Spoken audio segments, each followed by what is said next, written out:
지금 우리나라 바이오는 완전히 레벨업 됐습니다.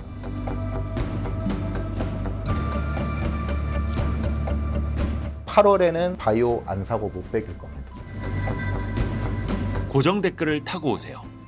그 최근에 제가 이제 재밌게 생각하고 있는 것 중에 하나가 왜 주도주 이렇게 이름 붙인 게 제가 그 예. 태조 이방원처럼 이것도 이선엽 대표님이 만드신 용어고, 근데 그거를 조방원이라고 부르시는 분이 있고 조방변이라고 부르시는 분들이 있더라고요. 예.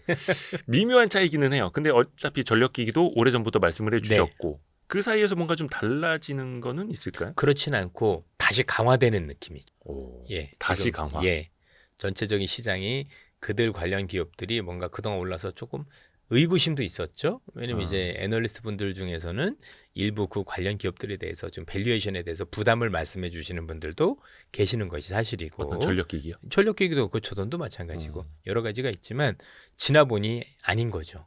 이게 생각보다 더 심각한데라는 쪽으로 방향이 틀어지면서 아마 다시 힘을 내기 시작을 했었을 거예요. 저는 지금 이런 관련 기업들을 볼 때 당연히 밸류에이션 보는 거는 너무 중요하다고 생각을 해요. 왜 아니겠습니까? 그렇죠? 그런데 밸류에이션만큼이나 더 중요한 게 산업의 크기예요. 지금 애널리스트 분들뿐만이 아니라 저 역시도 마찬가지일 거고, 이 관련 기업들의 산업 사이클을 본 게 사실 역사상 처음이에요. 우리는 처음 보는 일을 겪고 있는데, 근데 이 산업의 크기가 우리가 생각했던 것보다 훨씬 더 큰 것 같아요.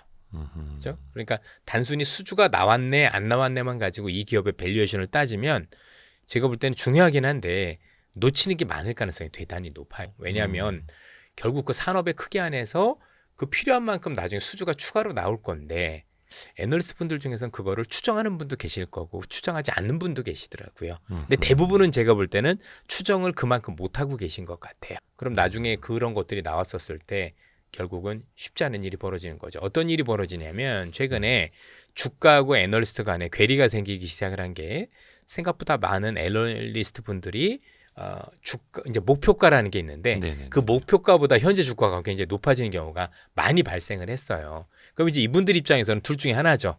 하나는 뭐냐면, 내가 생각한 게, 예를 들어서 모 기업이 있는데 나는 목표 주가를 10만 원이라고 했는데 현재가가 12만 원이다. 네. 예, 그러면요, 둘 중에 하나겠죠. 12만 원보다 더 높게, 이 기업은 너무 좋아 보이니 12만 원이 아니라 15만 원, 20만 원 갈 겁니다라고 보고서를 쓰는 분이 계실 거고, 또 반대로 야, 나는 10만 원이라 불렀는데 12만 원이면 지금 너무 비싸 보여. 그래서 이거에 대해서 뭔가 투자 등급을, 예를 들면 적극 매수에서 매수로 낮춘다던가, 아니면 매수에서 뭐 우리가 알고는 보유 정도로 낮춘다던가, 이런 일이 벌어질 가능성이 있다라고 보여지고, 제가 볼 땐 이미 그런 조짐들이 많이 보이더라고요. 그런데 이전의 사례가 다 맞는 건 아니지만, 이전의 사례를 보면 애널리스트 분들이 얘기했던 것보다, 목표 주가보다 주가가 더 올라가면 애널리스트들이 끌려다니는 경우가 많았어요. 제가 볼 때는 거의 대부분이었어요. 그래서 아마 애널리스트 분들 입장에서는 나는 별로 안 좋다고 생각했는데 올랐으니 오르면 더 안 좋게 생각하지 않을까요? 그때보다 더 비싸지고 있으니 좋아진다가 아니라 그때보다 더 비싸면 너무 비싼데 라고 생각하시지 않을까라는 생각이 드는데, 뭐 어느 분의 말씀이 옳을지 알 수는 없지만 제가 볼 때는 이미 애널리스트 분들이 시장을 주도하고, 그래서 좋아지는 시장에 대해서 강력하게 베팅을 할 수 있는 부분들이 아니라 오히려 끌려다니면서 오히려 그 의견들이 제가 볼 때는 뒷북성이 되어가고 있는 일들이 참 잦아지고 있는 것 같다. 그래서 자꾸 뒷북성인 어떤 그런 의견들이 나올 때는 일단 그분들의 의견도 되게 소중하지만, 그럼에도 불구하고 일단은 배제하고 보시는 게 주가 측면에서는 조금 더 유리할 수도 있겠다. 그런 말씀을 드리고 싶습니다. 뭐 꼭 그분들이 틀렸다는 얘기는 아닙니다. 주가가 오버할 수도 있는 거니까. 이게 예. 목표 주가라는 게 또 필요하기는 합니다만, 그게 하나의 기준점 효과, 앵커링 이펙트 같은 거 가져오면 거기에 본인이 이제 매몰되기도 하죠. 그래서 예. 더 비싸 보이고 그 다음부터는 또 못 사게 되고. 이선엽 대표님은 이렇게 마음속에 목표 주가나 이런 걸 안 두세요? 두는데 생각보다 커서 그 얘기를 하면 돌팔매가 더 먼저 날라와요. 그렇죠? 말도 안 된다 뭐 이런 얘기들이 많아요. 10배 가는 주식은 2배부터 시작한다. 이런 그렇죠. 것처럼. 예, 저는 그래서 물론 저라고 처음부터 10배 간다 이렇게 생각하는 건 아니에요. 그러나 나름대로 이 정도 시장의 사이즈고 이 기업의 포지션에 이 정도 경쟁력이면 이 정도 밸류에이션까지는 줄 수도 있을 거고, 거기에 더 중요한 건 혹시나 그 시장에 유동성이 많으면 굉장히 강세장이면 오버밸류가 되거든요. 그렇죠? 그러면 원래 퍼 10배짜리면 그럼 뭐 12배나 13배까지 줄 수도 있는 건데 지금은 그게 다 해당이 돼요. 그러면 조금 더 시장을 위로 써도 문제가 없을 것 같은데 뭐 안 그렇게 생각하시는 분들도 있을 거니까. 그런데 이제 저는 처음부터 크게 보고 그렇게 말씀을 드리면 대부분 분들은 처음에 움직이는 것도 되게 부담스러워하세요. 야, 뭐 지금이니까 그렇지만 변압기 처음 움직일 때도 야 도란스가 돈이 된다고? 야 이게 말이 돼? 뭐 그걸 뭐 밸류에이션을 준다는 게 말이 돼? 도란스 진짜 예. 오랜만에 들어본다. 뭐 그런 반응인 거니까 예. 그런 얘기를 해봐야 그냥 저만 이상한 사람이 되더라고요. 예. 근데 이제 지나면 어차피 그거에 대해서 고민들 하실 거니까 어차피 그것도 제 투자 방법의 하나니까 그러니까 그분들의 반응이 안 좋을 때일수록 저는 더 사요. 그렇죠? 댓글이 안 좋을수록 그분들의 반응이 부정적일수록 더 확신이 많이 드는 거죠. 그러니까 그분들이 더 많은 공부를 하시고 반박을 주면 저는 그거는 제가 받아들여야 된다고 생각을 하는데 대부분 분들이 세상의 변화에 대해서 되게 생각보다 인색하세요. 그렇죠? 뭔가 변화가 오면 정말 그럴 수 있어라고 해서 같이 공부를 해보고 야 내가 공부를 해봤는데 그 정도는 아닌 것 같아라고 하면 제가 받아들이거든요. 근데 대부분 분들이 안 그러세요. 일단 공부도 안 해보고 에이 뭐 말도 안 되는 소리야라고 하는 거죠. 방산도 비슷했어요. 방산 대부분 군대 갔다 오신 분들이 훨씬 더 그랬다라는 거죠. 맞아요. 예, 갔다 오고 옛날 나서 생각에. 예, 내가 있었을 때 보니 야 이게 말이 된다라고 뭐 생각했었는데 그래서 방산 제가 여러 차례 말씀드리지만 제 주변에 방산으로 돈 번 분들 꽤 있거든요. 공통점이 대부분 여성분들이세요. 그렇죠? 잘 모르니까 그냥 있는 그대로 많이 받아들이죠. 그래 이게 커요? 정말 좋아져요? 와 이렇게 하면 되는데 그게 아니라 내가 군대 갔다 보니까 안 그런 것 같아. 뭐 이런 거하고 똑같은 거죠. 그렇죠? 네, 예. 지금도 쉽지 않으실 거예요. 그분들 입장에서는. 예. 그러네. 오히려 이제 어설프게 아는 게 더 위험한 거죠. 그렇죠. 예. 예. 그러니까 더 공부하면 잘 아실 건데 그분들이 공부 역량이 없어서가 아니라 사람이 큰 변화는 생각보다 잘 안 받아들여지세요. 그러니까 그러네요. 그러니까 지금도 그렇잖아요. 스테이블 코인 같은 경우도 마찬가지인 게 지금이니까 좀 그렇지만 불과 한 6개월 전만 뒤돌리면 스테이블 코인 얘기만 다들 집어쳐 사기야 이런 분들이 더 많지 않았나요? 뭐 코인쟁이라고. 예. 뭐 그런 얘기를 했었을 거고 코인 하는 사람을 이상한 취급하고 막 그랬었을 거예요. 그렇죠? 그러니까 그게 변화를 받아들이기가 힘든 거고 우리나라도 그렇잖아요. 한국은행도 그렇잖아요. 잘 안 받아들여. 거기는 이제 생존권이 있으니까 그쵸, 그럴 수 그쵸. 있다라고 예. 저도 생각을 하는데 어쨌든 간에 주식하는 사람은 무슨 변화가 있으면 일단은 왜 변하지? 얼마나 변할 거지? 그걸 고민하고 나중에 거기에 대해서 사실은 부정적인 생각을 갖든 좋은 생각을 가져도 제가 볼 땐 늦진 않은 것 같아요.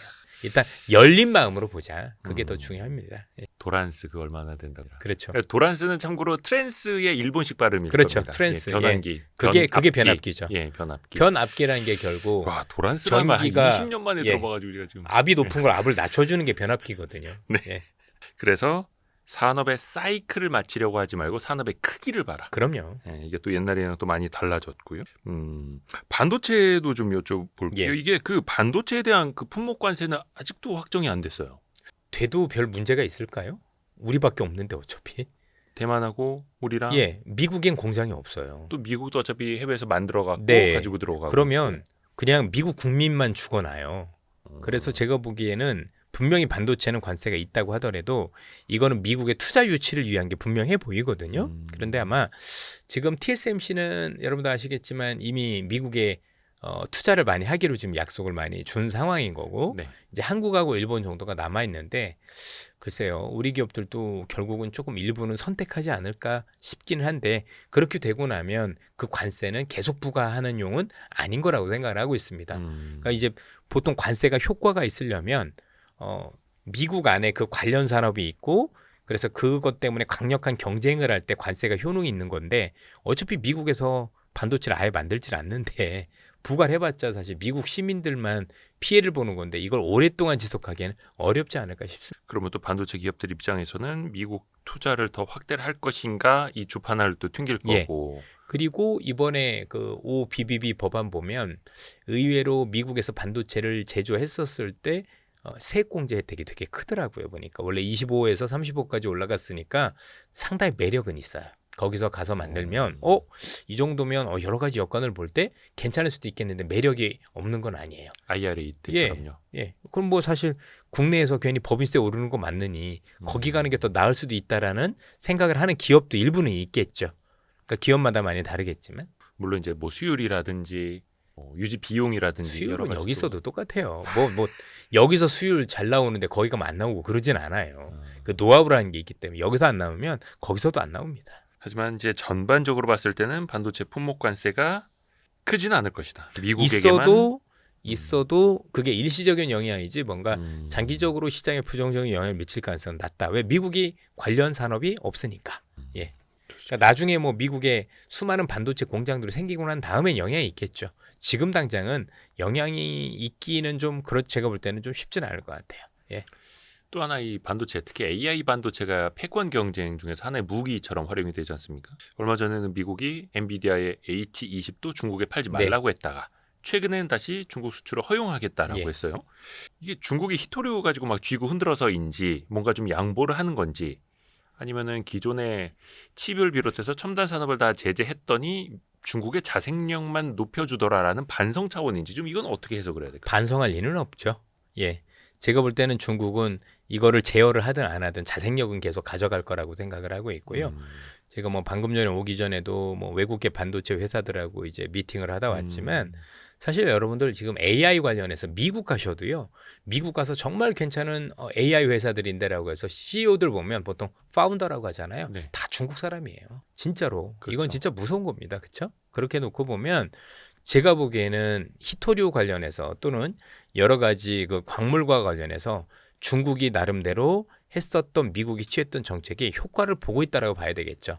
미국 입장에서 약점이 잡혔다라고 봐야 될 것 같고요. 결국 풀어주지 말아야 될 H20까지 풀어준 걸 놓고 보면 사실 미중 간의 갈등 속에서 칼자루가 미국이 아니라 중국으로 넘어간 모습이라고 저는 생각을 하고 있어요. 이러면 또 여러분들 말도 안 되는 얘기를 하고 말지만 말이 되는 게 지금 중국이 지금 미국한테 내준 게 없어요. 잘 생각해 보세요.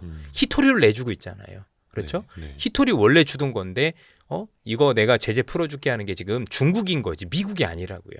이렇게 보면 이미 이 양국 간의 어떤 이런 상황 속에서 중국이 뭐 대단히 세게 나가서 미국이 되게 세게 나가서 중국한테 뭘 굉장히 큰 걸 얻어내고 있는 게 아니라 중국이 입장에서는 자꾸 기존에 주지 말아야 될 것도 내주는 어이없는 일들이 벌어졌다고요. 그래서 이미 협상의 기울기 자체에서 사실 미국 우위가 아니라 중국 중심으로 뭔가 변해가고 있다는 것들도 꼭 판단해 보셨으면 좋겠어요. 그래서 일본이 더 의도 터지는 거고 유럽이 더 터지는 거죠. 여기가 쉽지 않으니까 결국 현재 있는 협상에서 저희들이 볼 때 처음에 이 트럼프란 분이 취임했었을 때 가장 기대했던 건 중국한테 정말 얼마나 많은 거 얻어낼 수 있냐. 결국 미중 갈등이었었으니까. 그렇지 않았을까요? 근데 지금 중국한테 주고 있지 않습니까? 그리고 받은 거라고 뭐죠? 히토리를 받고 있으니 어이가 없는 거죠. 원래 받던 건데. 원래 받던 건데 안 주다가 지금 끊어버리면 미국 같은 경우는 모든 그러니까 전자 관련 사업, 자동차 산업이 전부 다 올스톱이 돼요. 그리고 대안이 없어요, 아예. 그렇죠? 결국에는 여러분들 대안이 없을 정도면 누가 이겼다고 봐야 됩니까? 그렇죠? 예. 만약에 대안 없이 끊어버리면 트럼프라는 사람은 중간 선거권은 고사하고 그 전에부터 지금 난리가 날 거려. 그러니까 일종의 좀 종로에 가서 뺨 맞고 한강 가서 분풀이하는 그런. 그래서 뭐 이러다 보니까 많은 분들이 아무래도 미국을 더 좋아하시고 중국을 싫어하시는 분들이 많아서 비판적인 글을 달 수도 있지만 현실을 제대로 보는 거는 저는 굉장히 중요하다고 생각을 해요. 야, 이렇게 안타까운 일들이 벌어지고 있구나라는 거죠. 그거는 일본이나 우리나라도 자유롭지 않은 거죠. 근데 어찌됐든 간에 H20 칩의 중국 수출을 다시 허용을 하면서 엔비디아는 막 신고가 가고 있고 그래서 한 하루 이틀 정도는 삼성전자나 하이닉스에 좀 호재가 되지 않을까 싶었는데 글쎄요. 하이닉스는 또 이제 조정을 좀 많이 받고 있고 물론 이제 그 사이에 골드만삭스의 투자 의견을 좀 낮추는 리포트가 나오기는 했습니다만 이번 하이닉스의 조정은 좀 어떤 성격으로 이해하세요? 글쎄요. 뭐 나름대로 조금 기스를 내는 조정이 온 거는 같은데 사실 우리가 판단하기엔 그리 쉽지는 않은 것 같아요. 다만 이제 삼성전자가 얼마나 될 수 있을 거냐에 대한 고민을 하는 게 더 맞는 게 지금 뭐 기관 중심으로는 대부분 지금 포지션을 가져갈 때 하이닉스의 비중을 더 늘리는 쪽보다는 삼성전자를 조금 더 늘리는 쪽으로 포지션을 많이 가져가더라고요. 기존의 비중 중에서도 하이닉스 많이 갖고 있었고 삼성전자 별로 없었어요 거의. 왜냐면 이제 시가총액 비중에서도 삼성전자가 이게 시장이 요 HBM 있기 전에는 20%가 넘었었는데 지금 12%까지 내려왔거든요. 전자를 가지고 있는 분들이 많이 없는데 전자가 잘할 거다라고 해서 오르는 것보다는 전자 자체 밸류에이션은 지금 현 상황에서 조금만 우리가 알고 있는 주주 환원 정책만 해도 사실 여기서 어느 정도 올라도 별 무리가 없는 수준이거든요. 그러니까 너무 심했던 거죠. 뭐 전저가 안 좋은 것도 알겠고 HBM도 잘한다는 기대도 없는 것도 알겠고 다 안 좋은 거 알겠는데 그래도 너무한 거 아니야? 라는 거고 반면에 하이닉스는 뭐 좋은 거 알겠는데 이전만큼의 과연 영업이익을 낼 수 있을까? 혹시 이 상황에서 삼성전자가 조금 잘하기도 한다라면 그럼 역전이 될 수도 있는 거예요. 왜냐하면 지금 여러분들 HBM과 관련해서는 AI 반도체와 관련해서는 결국 독점적 구조를 지속적으로 지키는 기업만 올라가고 있어요. 예를 들어서 엔비디아 같은 경우는 여전히 GPU 쪽에서는 거의 독점적 구조를 유지를 하고 있죠, 그렇죠? 근데 네. 우리가 아시겠지만 얼마 전에 그 TC본더와 관련해서 관련 기업들 같은 경우는 아하. 독점이 무너지고 나니까 주가가 안 좋잖아요. 그렇죠? 여전히 좋음에도 불구하고 그 기업들 실적도 좋고 올라감에도 불구하고 독점에 대한 프리미엄이 사라지다 보니 나름대로 이제 주가가 이전만 못한 건데 HBM이 그 다음이 될 수도 있는 거죠. 혹시 삼성이 잘하게 되면 과연 기존에 있었던 마이크론 테크놀로지나 아니면 우리가 알고 있는 하이닉스가 이전에 누렸었던 그 프리미엄을 누릴 수 있을 거냐. 그러니까 실적이 좋아진다 안 좋아진다가 아니에요. 그렇죠? 삼성이 못하니까 네가 독점을 가져갔고 그래서 영업이율도 훨씬 더 좋을 거라는 그 프리미엄이 사라지는 거에 대해서는 시장에서 조금씩 우려를 하는 게 아닌가. 라는 생각이 조금씩은 들더라고요. 뭐가 정답인지 알 수는 없습니다. 지금 반도체는 어떤 기업이 어떤 기술을 가지고 있는지 치고 나오는지 알 수도 없고 삼성전자가 우리가 그동안 기대했었지만 아직까지도 안 되고 있는 것처럼 전자가 아예 안 될 수도 있고 네. 또 우리가 생각하는 것보다 빨리 될 수도 있고 아무것도 모르기 때문에 정확하게 지금 상황에서 이 기업이 이것 때문에 치고 나간다 안 나간다 얘기하기가 대단히 어려운 상황인 것 같아요. 그러니까 그 독점적 구조를 유지하는 기업 산업이냐. 그러니까 예를 들면 조선처럼. 예. 근데 그게 깨지면 특히 이제 특정 어떤 뭐 장비사처럼 여기는 충분히 깨질 수 있는 산업이죠. HBM이요. 예. 삼성이 잘하면 나머지 다 깨지는 거잖아요. 삼성은 좋을 수 있을지 모르겠지만 나머지 기업들은 그 독점에 대한 부분 깨지면 우리가 알고 있는 TC본도 그렇게 주가가 움직일 수 있는 거죠. 근데 이게 앞에서 말씀하신 것처럼 삼성이 뭔가 특별히 잘해서가 아니라 못하던 걸 반평균까지만 올라와도 이 판이 또 달라질 수 있다는 왜냐하면 이제는 추가로 공급하는 사람이 늘어나면 우리가 알고는 오더를 주는 입장에서는 제품 가격을 깎을 수 있어. 야 이제 삼성도 하는데 저희가 좀 싸게 준다는데 너 옛날에 100원 받았는데 그거 말고 좀 깎아줘. 이러면 이익률이 떨어지는 거잖아요. 그러니까 그 기업 입장에서는 여전히 큰 이득을 보고 있지만 우리가 봤던 이익률까지는 안 나오게 되는 거죠. 예. 근데 이런 그 기대감이 작년에도 사실은 있었는데 삼성전자가 이거 언제 하는 건지 지금 뭐 2년째 좀 우리가 기대 실망 하고 있는데 이 양치기 소년이 언젠가는 이제 좀 그래도 신뢰를 좀 받겠죠. 양을 치다 이거는 보면 한 예상이 번은 안 되는 늑대가 거야. 오는 것 같아요. 근데 이제 시장에서는 조금씩 두려워하는 것 같아요. 두려워요. 예, 아무리 이제 뭐해도 너무 양을 오래 치다 보니 이제는 뭐 이 정도면 못하는 게 더 이상한 거 아니냐, 뭐 이런 생각들도 있는 거니까 저는 무리한 게임을 할 필요 없다고 생각해요. 예, 굳이 주도주도 아닌 기업들을 가지고 이제는 뭘 굳이 또 막 저러고 있는지. 뼈를 때리십니다. 예, 아니 뭐 왜냐면 하이닉스는 너무 잘해왔잖아요. 그쵸, 그렇죠? 그쵸. 너무 좋았고. 그럼 뭐 여기서 더 갈 수도 있겠죠. 많이 갈 수도 있는지 모르겠지만 굳이 무리한 욕심을 이렇게 하는 것보다는 그렇죠? 무리하게 막 이게 될 거냐 안 될 거냐 그렇게 할 수는 아무도 없는 거잖아요. 그러니까 각자의 영역이죠. 뭐. 그러니까 꾸준히 월간 이선엽 이 시간을 보신 분들은 아시겠습니다만 반도체 제가 여쭤볼 때마다 뭐 주도주도 아닌 것 같다 이렇게 고민을 하고 있냐고. 특히 S전자가 그랬죠. 그렇습니다. 예. 또 이게 그 지구 반대편에서 반도체 산업에 대한 전망 그 자체 기업들이 가이던스를 좀 낮추고 있더라고요. 특히 예. 대표적으로 지난주에는 ASML이 그랬고 그때 반도체 전반적으로 또 주가도 좋지 않았고 이게 근데 그거는 레거시 D램이라든지 이쪽에 대한 눈높이를 좀 낮추는 걸 수도 있을 텐데 레거시면 우리가 제일 많잖아요. 생각을 해보면 한국이 제일 많은데요. 뭐. 근데 거기에다 대고 또 이제 HBM 관련주까지 같이 또 끌려 내려가더라고요. 예.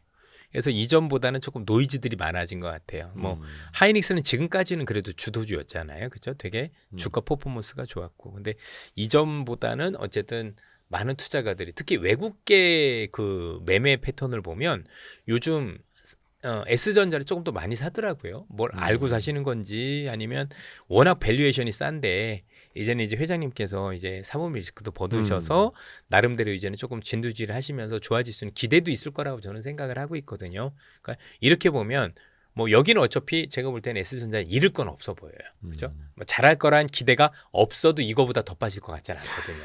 그러니까 그 정도로 쌓이는 거예요. 그렇죠? 칭찬입니까?